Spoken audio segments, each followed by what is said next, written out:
The history of Cybersec started in 2015 with the first European Cybersecurity Forum Cybersec organized in the capital of Małopolska, Kraków. Then we hit the road with many different editions of Cybersec Forum, taking us to Warsaw, Brussels, Washington DC, and finally, in 2019, to Katowice, where we held the first regional edition of Cybersec CEE. The COVID-19 interrupted our plans of continuation, and we switched to online-only format of Cybersec Global, with 3 consecutive, truly worldwide editions organized so far. Now we are returning on site to Małopolska, to Krynica-Zdrój, the heart of Central and Eastern Europe.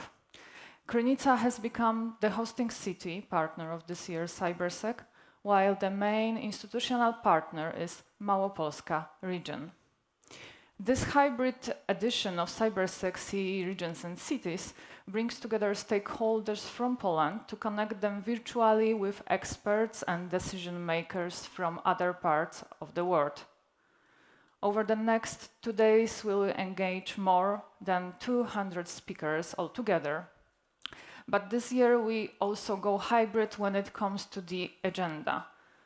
Next to traditional cybersecurity topics, which are still dominant, together with Małopolska region, we introduce Krynica Goes Digital site event to bring us all up to date with the economy, energy, and security landscapes and they shape after the COVID-19 pandemic. Ladies and gentlemen, a successful and fruitful digital transformation requires cybersecurity embedded into every part of the reality around us. And this cannot be done without the involvement of cities and regions, as Piotr, our master of ceremony, has already explained. This being said, I can now focus on embedding into the digital world another critical ingredient, the values. The healthy and vibrant democracy in the digital world can be only established if technical standards go hand in hand with ethical standards. The most obvious problem with cyberspace is that its architecture was made global by design, but the democratic values which should guide and control its development are not really shared globally. And we can see that the internet is more and more divided along the ideological line between the democratic and the authoritarian. Lack of democratic values in the digital world is, in fact, reflecting the same phenomenon evolving in the real world. Politically, open internet is a risky business for states of authoritarian character. So it is limited in that respect by governments that control the physical infrastructure or its parts on which internet depends. According to James Lewis, a friend of Cybersec, we can observe the extension of sovereignty over the internet by governments around the world. With that, we can see the threat of internet balkanization over its globalization, but as a consequence also the threats for the values which creators of the internet have been trying to implement into its DNA. The norms of democracies have shaped policies on encryption, privacy, and authentication of identity, as well as internet's governance itself from the start, which are also the words of James Lewis. Ladies and gentlemen, we, the so-called political West, should continue to promote those values as a baseline of any policy and governance frameworks we are introducing over the internet in order to minimize harm to global connectivity and negative effects on democracy. And we should also make sure that illiberal futures of authoritarianism will not be projected through advanced technologies. Solutions based on aggregation of enormous amounts of data, powerful artificial intelligence algorithms, hyperconnectivity of 5G, and many more breakthroughs based on emerging and disruptive technologies are bringing enormous benefits across the globe. At the same time, they introduce the infinite perspective of their dark side. Governments should not shun or avoid responsibility for imposing adequate and balanced regulations and policies on the digital world to reflect our common and shared values, human rights and international law. Leaving that responsibility to the market is no longer an option because this market continues to split into the spheres of influence that also belong to companies that do not share our democratic values. We need to have this consideration in every corner of the political West while we are developing our ICT products to make sure that we will come up with values based on tools and infrastructure as well as an agreed approach towards values-based digital world. Here it's necessary to stress that we can only succeed if tech giants will be responsive to government's effort to keep them accountable and responsible at the same time. But in fact, there are also smaller firms that need to be kept accountable. Some of them sell intrusion and surveillance systems, as well as zero-day exploits beyond any control. The consequences of such behaviors are deeply affecting democratic principles around the world. Also, to keep integrity of the decision-making process, which is fundamental for democratic institutions such as elections, we need to immunize to manipulation and disinformation. Leaving companies to oversee such sensitive areas as an information sphere without imposing safety measures and protection can aggravate harms to democracy even further. In that respect, Marieczka Schake, a member of Cybersec program committee, proposed that regulators should be able to assess all sectors for harms done to democracy, and there should be direct enforcement against violations of democratic principles, because democracy is important enough to be explicitly protected, especially as it faces new threats stemming from technological disruption. Ladies and gentlemen, acting in the NATO Advisory Group on Emerging and Disruptive Technologies, I have been involved in building important recommendations in that matter. As a group, earlier this year, we strongly endorsed the values-based innovation technology agenda. We stated that NATO should be a global influencer of that change. We said that values should be enforced while we take actions to develop and adopt new technologies, a pillar for the digital reality. We said that innovation agendas should be aligned with the Universal Declaration of Human Rights and the UN's Sustainable Development Goals, to make sure that values will define the future of peacetime, but also warfare if that happens to us again.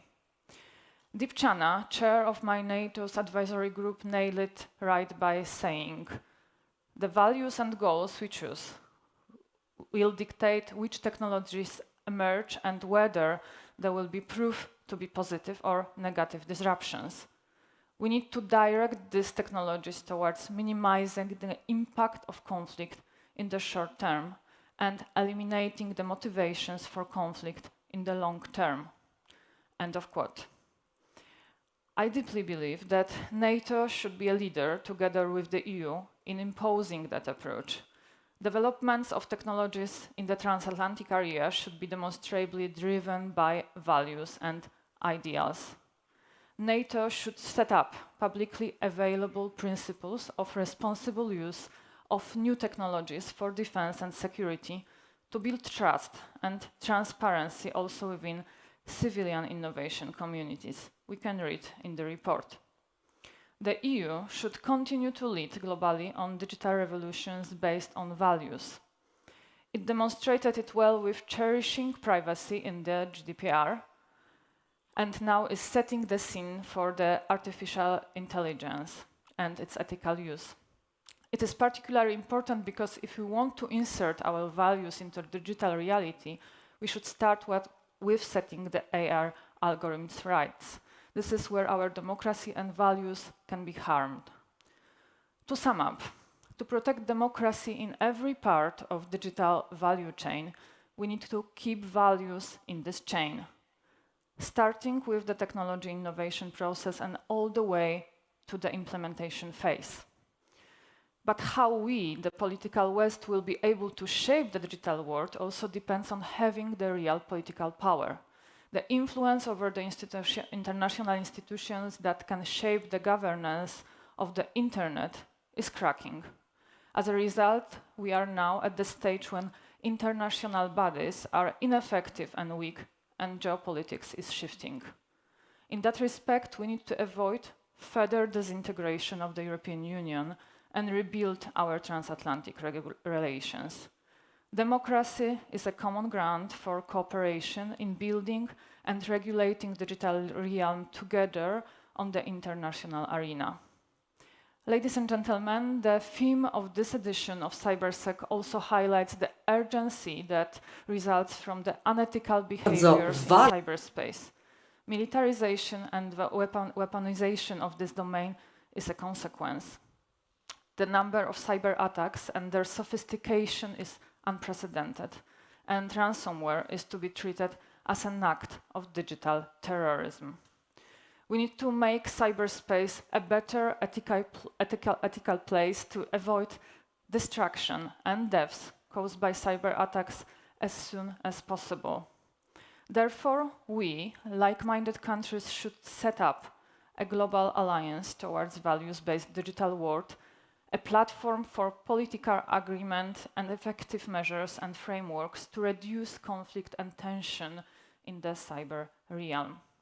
We cannot let hackers attack and harm the vital digital infrastructure we depend on with our lives and economy.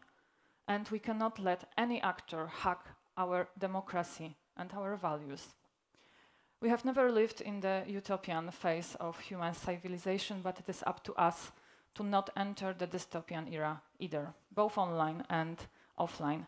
We should continue development of cyberspace and emerging and disruptive technologies without any moral trade-offs with privacy, individual rights, and personal fundamental freedoms like freedom of expression and access to information. Cybersec is committed to participate actively in shaping political and social landscapes through our advice, expertise, and research. Our goal has always been to use our and your voices, not only to highlight that, but also to offer tangible steps and recommendations that other entities and countries should follow as well. Having said that, I would like to underline that we are looking forward to all panel discussions and debates here in Krynica and online to serve us with ideas for recommendations on how to make our way towards values-based digital world, which then will be presented by Cybersec at the Internet Governance Forum taking place later this year in Katowice. And now on the personal note. Ladies and gentlemen, when I look at the themes of all editions of Cybersec, I think that this one, towards values-based digital world, is the most important for me. 2 months ago, I resigned from the position of the chair of the Kościuszko Institute, but I will continue to support Cybersec mission defined in this year's motto in the new phase of my professional life. I would like to thank our partners, patrons, and my friends from Cybersec team and Cybersec community for invaluable support for over 7 years of building the most important cybersecurity conference in Europe and for helping Cybersec come back in the hybrid formula this year to Krynica, to Małopolska region. Ladies and gentlemen, here's what should be said now. The Cybersec CEE regions and cities is now officially open. Please enjoy. Thank you.